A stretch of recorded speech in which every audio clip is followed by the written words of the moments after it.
പ്രിയമുള്ളവരെ, എല്ലാവർക്കും നമസ്കാരം. നമ്മളെല്ലാം ചിരപരിതമായി കേൾക്കുന്ന ഒരു വാക്കാണ് മർക്കട മുഷ്ടി എന്ന് പറയുന്നത്. അത് പാവം ഒരു കുരങ്ങിന് പറ്റിപ്പോയ അബദ്ധമാണ്.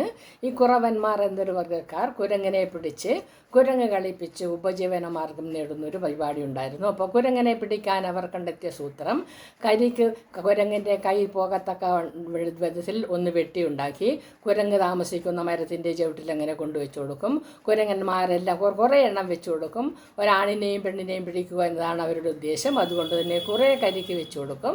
അങ്ങനെ കുരങ്ങന്മാരെല്ലാം ഇറങ്ങി വന്ന് അവരുടെ കൈ കരിക്കിലേക്ക് ഇട്ട് നക്കി നോക്കുമ്പോൾ നല്ല മധുരം തോന്നും.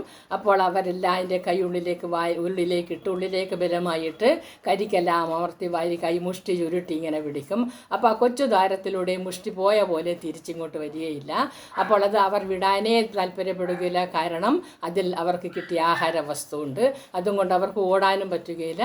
ഇത് കാണുമ്പോൾ കുറവന്മാരെല്ലാം ചെന്ന് ഈ കൈയിലിട്ട് എല്ലാ കുരങ്ങന്മാരെയും പിടിച്ചു കൊണ്ടുപോയി വിദ്യ അഭ്യസിപ്പിക്കും. അപ്പോൾ കുറേ കാലത്തേക്ക് ഈ കരിക്ക് അവരുടെ കയ്യിൽ നിന്ന് എടുത്തു കൊടുക്കുകയില്ല. കുരങ്ങൻ അനുസരിക്കുന്നത് വരെ അതങ്ങനെ കൊണ്ട് നടക്കപ്പോൾ കുരങ്ങിന് നല്ല വേദനയുണ്ടാകും, വിശപ്പുണ്ടാകും. അതുകൊണ്ട് അങ്ങനെ അവർ അതിനെ പിടിച്ച് കുരങ്ങ് കളിപ്പിക്കുക ഒരു സ്വഭാവമുണ്ട്. അപ്പോൾ ഈ കൈ വിട്ടിരുന്നെങ്കിൽ അതിന് രക്ഷപ്പെടാമായിരുന്നു. അത് വിടാത്തത് കൊണ്ടാണ് ആ വാക്കിന് മർക്കടമുഷ്ടി എന്ന് പേരുണ്ടായത്.